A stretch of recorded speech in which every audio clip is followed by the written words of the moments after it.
And last question, what is your answer on death? Death అంటే ఏంటి మీ దృష్టిలో? డెత్ని answer చేయడం చాలా చాలా కష్టం అండి. So we just don't exist కదా. అంటే మనం అంటే ఏంటి? డెత్ గురించి ఆన్సర్ చేయాలంటే ఫస్ట్ క్వశ్చన్ అడగాల్సింది మనం అంటే ఏంటి, నేను అంటే ఏంటి. ఈ మాటని 1000, 15, 2, 3 వేల సంవత్సరాల నుంచి ఎప్పుడైతే మనిషి ఆలోచించడం మొదలెట్టాడు అప్పటి నుంచి ఇది ఉంది. రైట్? మతాలు ఒక రకంగా ఆన్సర్ చేస్తాయి, ఫిలాసఫీ ఇంకో రకంగా ఆన్సర్ చేయడానికి ట్రై చేస్తాయి.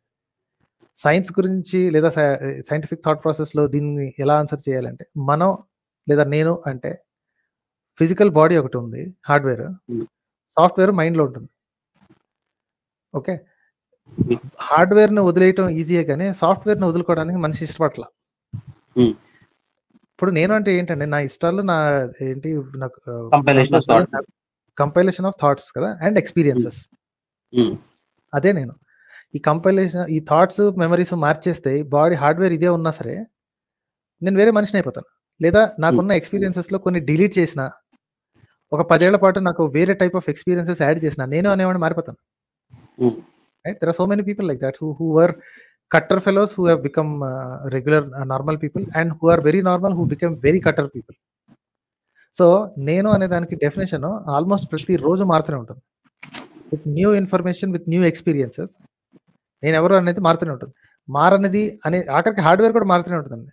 The cells that we have are recycled easily by 100 days, అంటే 100-200 days అంటే వేరియబుల్. బ్లడ్ కొంచెం ఫాస్ట్గా రీసైకిల్ అవుతుంది, మిగతా సెల్స్. రైట్? సో నేను అనే దానికి నిజంగా డెఫినేషన్ లేదండి. ఇప్పుడు డెత్ అని అన్నారు కాబట్టి డెత్ అంటే ఈ ఎక్స్పీరియన్సెస్ ఇవన్నీ ఎక్స్పీరియన్స్ చేయడానికి, మెమరీస్ ఎక్స్పీరియన్స్ చేయడానికి, వాటి గురించి ఆలోచించడానికి బ్రెయిన్ అనే హార్డ్వేర్ ఉండదు. That's it. ఓకే. సో నేను అనేది డెత్ అనే కాన్సెప్ట్ తర్వాత ఇట్ డస్ నాట్ ఎగ్జిస్ట్ అండి. ఓకే, హార్డ్వేర్ ఎక్కడికి వెళ్తుంది అంటే hardware goes back to the elements. పాతేస్తే భూమిలోకి, తగలేస్తే గాలిలోకి వెళ్ళిపోతాం, అంతే. అంతే, that's all. We go back to the elements. మనం ఏవైతే తిని పెరిగామో, మనం తిన్నదే కదా మన బాడీలోకి ఎక్కేది. ఇన్ని సంవత్సరాలు ఏవైతే తిని పెరిగామో మళ్ళీ దానికి వెనక్కి వెళ్ళిపోతుంది. దానికి రీసైకిల్ టు థింగ్స్. అండ్ మన థాట్స్, మన ఆలోచనలు ఏమైపోతాయి వాటి గురించి ఏం లేదు. That's the end of it. ఈ లోపుగా మనం ఏం చేసామంటే, హ్యూమన్స్ ఏం చేసామంటే రికార్డింగ్ మెకానిజమ్స్ పెట్టుకున్నాం. ఇప్పుడు నా థాట్స్, మీ థాట్స్, మిగతా వాళ్ళ థాట్స్ ఉన్నాయి. మనం రాసిన ఈమెయిల్స్ కానీ, రాసిన పుస్తకాలు కానీ, చెక్కిన శిల్పాలు కానీ, చేసిన వీడియోస్ కానీ అలా ఉండిపోతాయి. ఎన్నాళ్ళు ఉంటుందో అన్నాళ్ళు ఉంటుంది అనమాట. అంతేనండి. Death is very simple to explain if you understand what life is. At least human life is. ఇది అర్థం కాకపోతే అదే చెప్పడం కష్టం. చాలా మంది ఏంటంటే నేను అంటే ఒక ఆత్మని, లేకపోతే ప్రాణం అని, ఇంకోటి చాలా రకాలుగా ఎక్స్ప్లెయిన్ చేస్తారు కదా. The minute you get into that rabbit hole, మీకు చావు అంటే చచ్చేది భయం వేస్తుంది. Right? Everybody is afraid to die and afraid to the fact that మరణం తర్వాత ఎట్లా ఉంటుంది ఏమిటి అని. పుట్టుకకు ముందు మనం గురించి ఆలోచించలేదు. కొన్ని వేల సంవత్సరాల పాటు మనం బతికలేము. మరి అప్పుడు లేని భయం ఇప్పుడు ఎందుకు వస్తుందంటే అప్పుడు మన ఆలోచనలు కూడా లేవు కదా. మనం పుట్టిన తర్వాత మన ఆలోచనలు మొదలయ్యాయి. హార్డ్వేర్ ఎండ్ అయిపోయిన తర్వాత ఆలోచనలు కూడా ఎండ్ అయిపోతాయి. ఎండ్ అయిపోకుండా ఉండాలి అంటే పుస్తకాలు రాసుకోవడం, లేకపోతే వీటిలో వీడియోలు చేసుకోవడం, లేకపోతే కామెంట్లు రాసుకోవడం, లేదా శిల్పాలు చెక్కుకోవడం, లేదా ఆర్ట్ ఇన్ యువర్ లాంగ్వేజ్ ఆర్ట్ని ప్రమోట్ చేయడం, ఇంకొక 10 మంది మైండ్లో ఉండటం. That's all we can do. అదే మన శ్రీశ్రీ గారు, అదే మన శ్రీవెన్న సీతారాం శాస్త్రి గారు అంటారు కదా, అది ఉన్నప్పుడు నేనున్నప్పుడు చావు రాదు, చావు వచ్చినప్పుడు నేను ఉండను అని. ఎగ్జాక్ట్లీ. సో కరెక్ట్గా, అంటే అది చమత్కారంగా ఉన్నా సరే దట్ ఈస్ ఎగ్జాక్ట్లీ ట్రూ. చచ్చిపోయిన తర్వాత ఏమవ్వాలి, ఎందుకంటే నువ్వు ఉండవు కదా ఎక్స్పీరియన్స్ చేయడానికి, ఎందుకు భయం? ఎవడో మనకి చెప్తే మనకు తెలిసింది ఫలానా వాడు చచ్చిపోయాడని, ఆడినాడు క్లెయిమ్ చేసుకోడు కదా నేను చచ్చిపోయానని అంటాడు. ఇప్పుడు 1947లో మనకి ఇండిపెండెన్స్ రాకముందు చాలా భయంకరమైన దెబ్బలు తిన్నారంట మన వాళ్ళు. You don't know the pain of it because you're not there.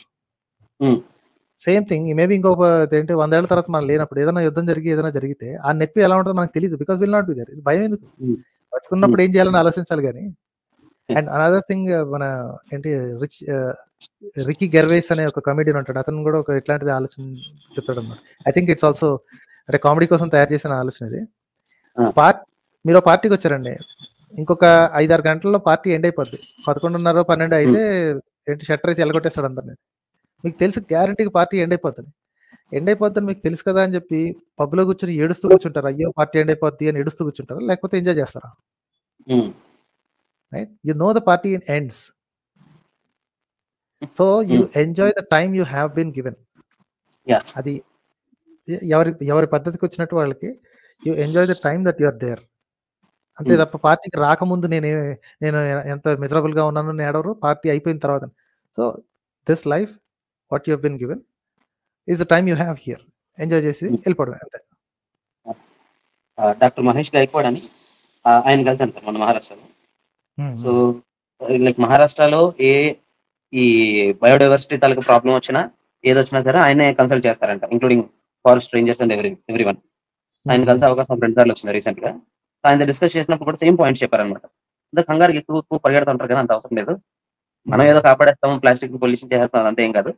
అయితే ఒక 10% చేయగలం అంటే పోలార్ ఐస్ క్యాప్ మెల్ట్ అయిపోయినా, దాన్ని ఏమంటారు, ఓజోన్ లేయర్ దెబ్బతిన్నా, ఇదంతా ఏం కాదు, అది ఎవల్యూషన్ జరుగుతూనే ఉంటుంది, దాని ప్రాసెస్ అది, మనం అడాప్ట్ అవుతే మనం ఉంటాము, లేకపోతే చచ్చిపోతాం.